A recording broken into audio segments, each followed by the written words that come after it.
আমরা এই শামীম ভাই এখানে দাঁড়িয়ে আছে। ওনার খামারটা খুব সুন্দর, ৮ থেকে ১০টা গরু। আমরা আমাদের ডেইরি ফ্যাটেনিং প্রোটিনের ট্রায়ালটা দিচ্ছি। তো উনি এই পাত্রে, যেটা নান্দা বলে, এটা চারোয়া বলে, এটাতে গরু স্বাচ্ছন্দ্য বোধ করে। এই জন্য উনি একসাথে খাওয়ার মিক্স করার পরও আমরা যে গরুটাকে আলাদা করছি ট্রায়ালটা দেওয়ার সম্ভব নেই। এখন সব গরুকে খাওয়া শেষ করার পর অনলি কেবল আমরা এই গরুটাকে ট্রায়াল দিব আমাদের ডেইরি ফ্যাটেনিং প্রোটিন দিয়ে। উনি দৈনিক যে দানাদার খাবার খাওয়ায় তার ভিতরে আছে ভুসি, সয়া মিল এবং হচ্ছে ফিড। ওই ৩টা উপাদান এখানে মিক্স করছে, সাথে আমাদের হচ্ছে গিয়ে ডেইরি ফ্যাটেনিং প্রোটিন।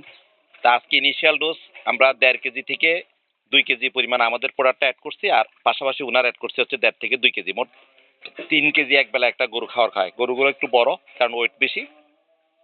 তো ওনাকে আমরা ১ ব্যাগ খাওয়ার দিচ্ছি।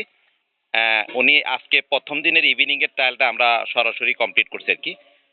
তো আশা করি যে এই গরুটাকে আমরা ৭ দিনে একটা আমাদের ইন্ডিভিজুয়াল উনি আলাদা করে ট্রায়াল দিবে। আমি প্রথমে উনি ভুল করে ফেলছি, এই জন্য আমি ভিডিওটা আবার রিঅ্যাগেন ভিডিওটা করলাম।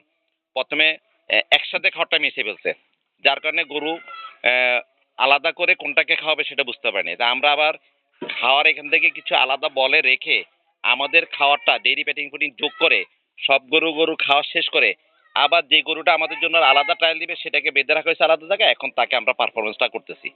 তো আশা করি আমরা ৭ দিন পরে ওনার থেকে একটা ভালো ফিডব্যাক পাবো। এটা এখন এভারেজে কতটুকু দুধ দেয় শামীম ভাই? সকালে ৬-৭ লিটার দুধ দেয়। সকালে ৬-৭ লিটার দেয়। গরু সুস্থ আছে এমনি?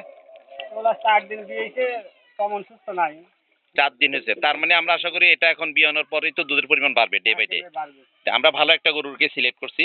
এই গরুটা বাচ্চা হয়েছে, ৪ দিন হয়েছে। বাচ্চাটাই যে আমাদের সামনে আছে, এটা সুস্থ বাচ্চা, গাভী একটা বাচ্চা। উনি খুব লাকি। তো এখানে উনি এই খাওয়ারটাতে আমরা একটু দেখতে পারেন, খাওয়ারটা গরু খুব স্বাচ্ছন্দ্যে খাচ্ছে। আমাদের এই যে ট্রায়াল দিলেন, আগে একটু ভুল করে মিক্স করেছেন, আপনার বক্তব্যটা বলবেন যে খাওয়ার সম্পর্কে। ওটা আপনাকে খাদ্য দিছি, খুব ভালো খাচ্ছে গরু। এই যে বললেন যে একটু যে যদি খাওয়ার সমস্যা তো কখনো খেত না, তাই না? সমস্যা থাকলে তো মুখই না পাইছে না। জি, তাহলে আশা করি এটা ভালো হবে না? হ্যাঁ, রেজাল্ট আপনাকে রেজাল্ট আসছে ভালো।